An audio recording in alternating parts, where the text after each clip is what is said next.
Hello, and welcome to the National D-Day Memorial, at least virtually.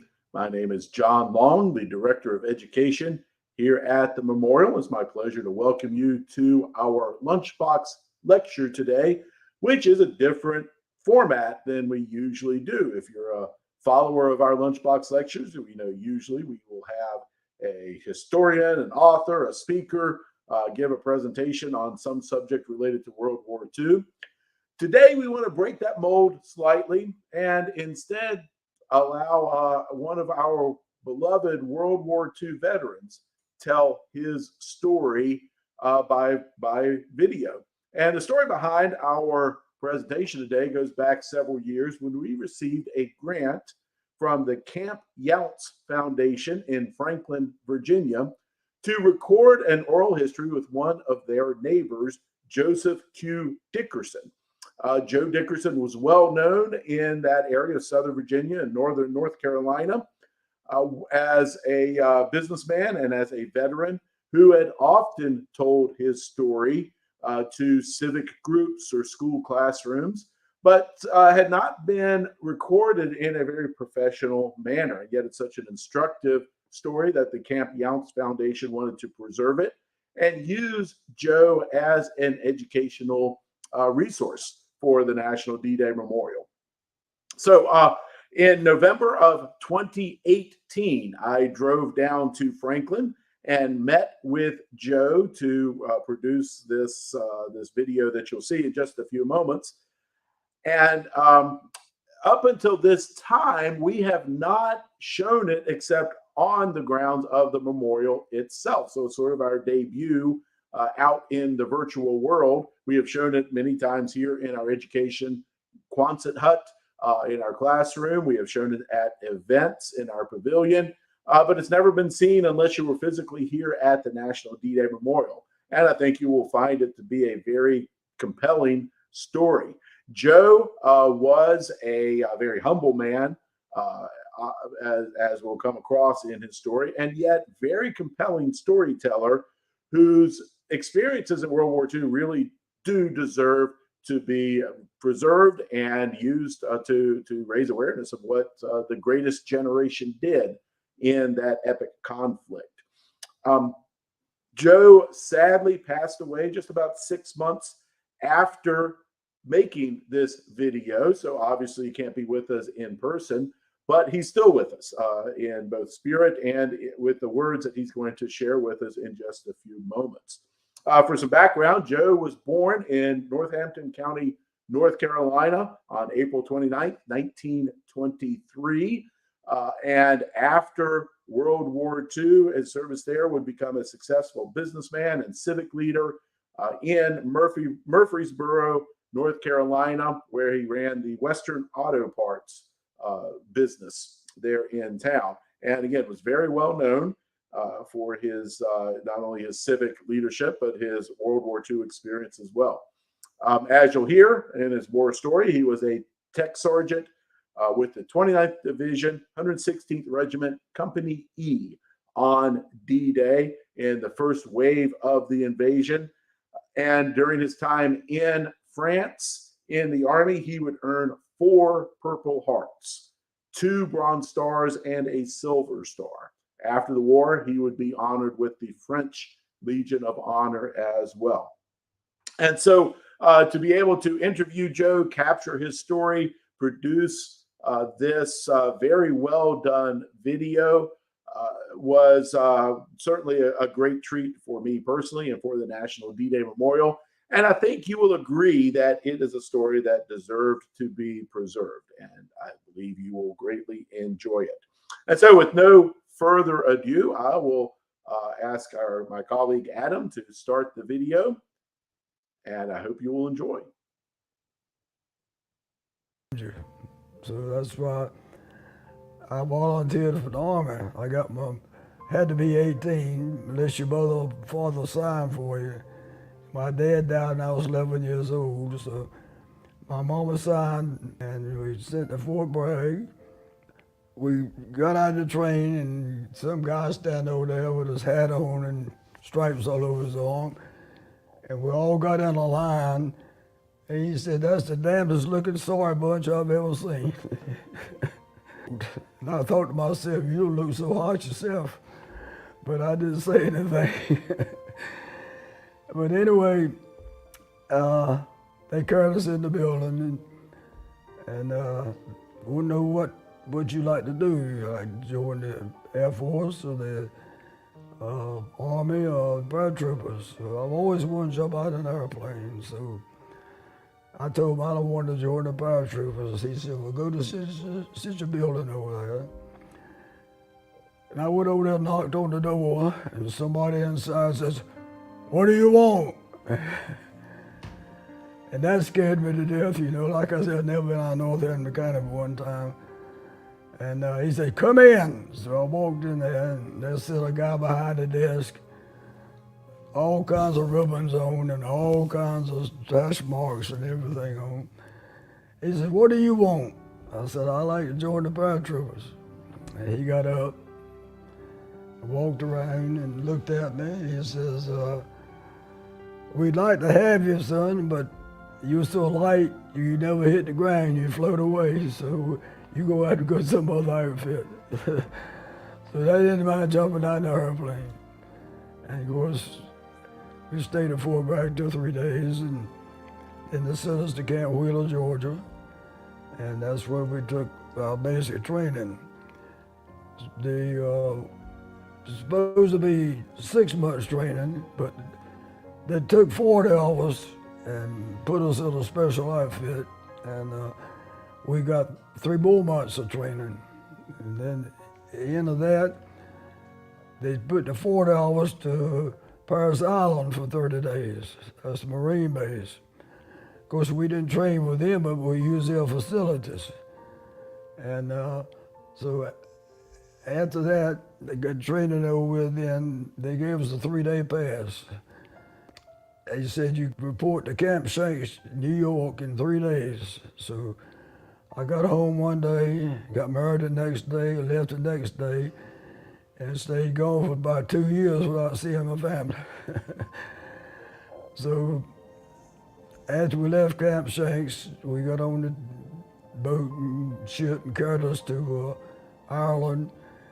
And that's where we stayed for about 3 months in Northern Ireland, and then they sent us to England, and that's where we joined the 29th Division. And half of us joined the 29th, and the other half went to the 1st Division. So fortunately, I got to the 29th. And I was so glad I did, because the 29th, the E Company 29th Division was a National Guard outfit out of Chase City, Virginia. And those boys grew up just about like I did. They were tough guys, you know, and they never had anything much, and they were such a nice guys. See, the 29th Division was already over there before I got over there, because and I was not an original 29th Division. But after I got signed to the 29th, thank goodness I got with the boys from Chase City, Virginia. And I'm so glad I did, because there was a nice group of guys. On the training range in England, we were out there firing one day, and this Jeep drove up with the general's flag and everything on it. And he stood there a little while, and he walked over there and said, "Can I use your rifle?" I said, "Yes, sir, help yourself." So he fired away, and, you know, they had the flag back in the firing range, you know. And he fired away, he emptied the clip. And so they say if you hit anything, you know, they'll move. He didn't hit nothing. So he handed me the rifle. I said, "Sir, you like loaded again?" He said, "No, you do the shooting and I'll do the praying." About 2 weeks before the invasion,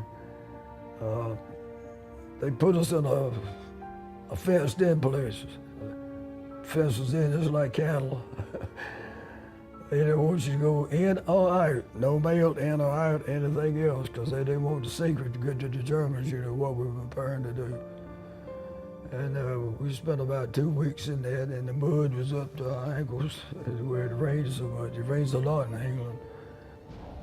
They wanted to find out something about the beach. Of course, they took plenty of photos and all that on it, but they asked some volunteers if anybody would have got to go. And of course, I volunteered, and a couple of other guys volunteered, and they put us on the submarine, carried us about 12 miles from the beach. And then we had to get on a rubber raft and paddle the rest of the way. And so we went in and we got samples of the sand, and we also looked around to see what we could see. And of course, it was well fortified, you know. But we didn't go in where it was so fortified. But we went in at a different spot. But we went in twice, and then the first time we almost got caught. They were the guards walk back and forth on the beach, you know. You try to get in between where they're going, and we had to meet the submarine at a certain particular time. And we thought they were going, and the last time we went in, they stopped right in front of us, started talking and smoking. And we thought they were going to never leave, but finally they did. And of course, we jumped on our raft and took off.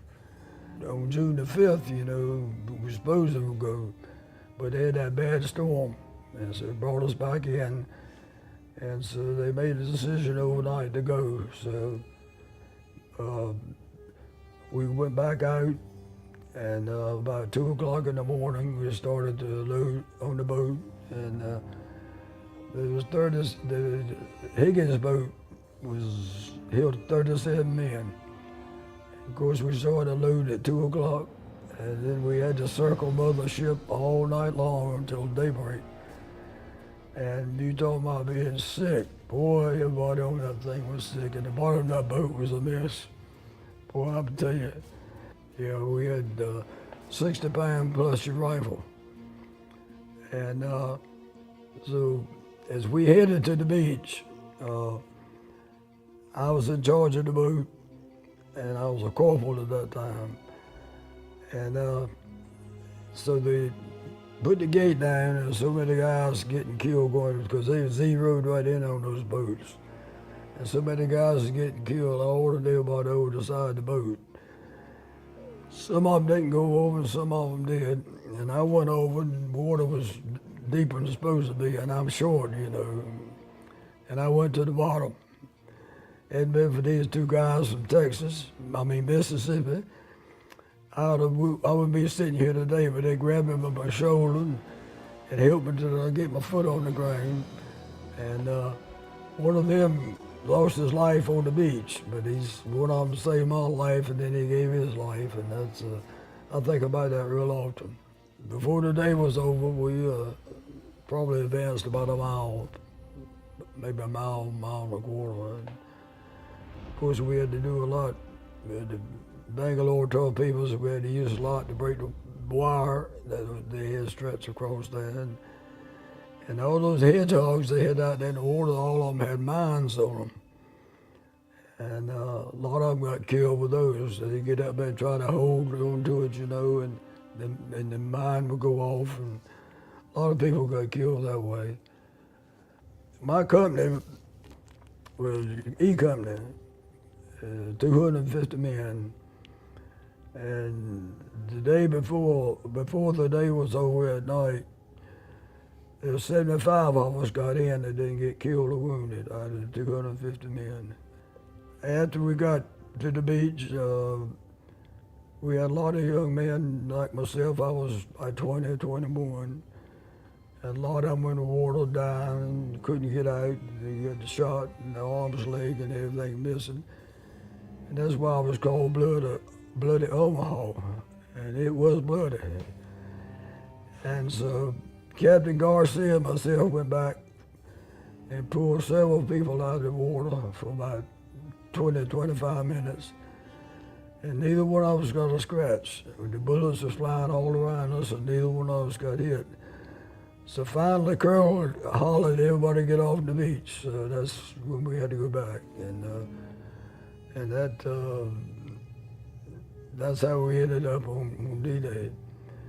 And there's so many young people getting killed that you could walk from the cliff where we survived back to the water without stepping on the ground. There's so many young people that got killed. It was a bad day, terrible day. You know, Point de Hoc. Of course, you know the Rangers captured the big Point de Hoc, and the cliff next to it was about 70 feet, and we had to climb the ropes to get up to that. On top of that, they had a lot of mortars. They didn't have an artillery on a big artillery. They had mortars on it. And so we shoot the cliff up. They could catch, and they throwed it back down. So they put so much firepower on it that they couldn't throw it down no more. So we had to climb that to get up to the top of the little old trench. We called it the Point de Hoc Junior.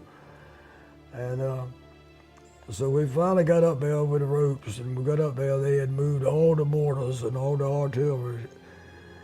And it was raining on June the 6th, the 5th, And Garcia orders he said, you see those tracks, follow them and see how far they're going. So we followed them about a half a mile up the road. We rode up, it was about a mile up the road. We rode up with where they had put them, and they were headed back towards the beach. But they were sitting there waiting for ammunition. And there's a bunch of them sitting over there in the crowd, and they were eating something. And so we dropped grenades down the barrels of the mortars and the artillery, so they messed up the firing pin. And boy, you talking about shooting, man, I think they shot everything in the world. They didn't know which way to shoot. But boy, we took off again. I'm lucky to be here, I tell you. I'm very lucky to be here. And of course, climbing those ropes, to start with, they were shooting right down on the guys, and a lot of them got killed, and trying to climb the rope. But we finally made it. Burger GI was tough, very tough. Those German pillboxes, had that big piece of artillery on them, and that's what was killing a lot of us. And left one in the trenches, not mine. The rest of them were mine. And so they told us to go knock out that pillbox, and all we could do was a flamethrower or dynamite satchel. So we took the dynamite satchel, 3 or 4 hours, and we went around the trench, and that's where I first met a young German on the way. He was headed back down the trench, and we were headed to the trench. But we were very quiet, and he was not. He kept a little rattling. So that's the first time I come face to face with the German. But we captured him, and he dropped his gun and everything when he saw us. But our main project was getting up to the pillbox and throwing a dynamite satchel in it, and that's the first time we had come in contact with a pillbox, and they had machine guns and everything else in there, and a couple of more guys, another pillbox down there, they had the flamethrowers, and I knew that was a dreadful death because that stuff goes to you, sticks to you, and you could hear them guys hollering for miles. But that's how we got rid of the pillboxes. One night we were dug in and we heard tanks coming up the road. And Captain Garcia took me and 3 more guys and told y'all to go see what you can find. So we took the bazooka, two bazookas and 2 men. And I guess we went about 3/4 of a mile on the patrol, and we found them.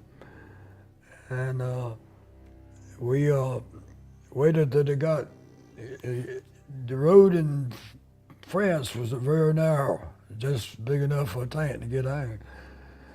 So we could let them get even with us, and then we blew the first tank, and then the second tank, and then we didn't know that so many soldiers were behind it, but all hell broke loose. They were firing everywhere, here, on yonder, and everywhere. So well, we took off running again, and we got separated again. And one of the boys forgot the password, and I will always remember that the password that night was Red Rooster. And you had Red going out and Rooster coming in. And he forgot the password. And he started in. And the guy, the sentry told us, don't come any further. Because you know some of the Germans, spoke good English. And they get, a lot of them got uniforms like we had. And so he started in, and they shot him because they didn't kill him, but they shot him in the arm. And couldn't find out it was the boy went out on patrol, but it was his fault. It wasn't the sentry's fault because they did what they were supposed to do. But that's when we knocked out the 3 tanks. And if you knock out the first tank, you ain't got to worry about the rest of them because they can get around in those hedgerows. And so they took the tanks pretty good. Those hedgerows were tough. I got my first wound on jumping over a hedgerow. And, France was full of hedgerows. And so we jumped over the hedgerow one day, and they were a lot of artillery going off. And a piece of artillery went in my hip here. And so I went back and got to the aid station and to get it sewed up.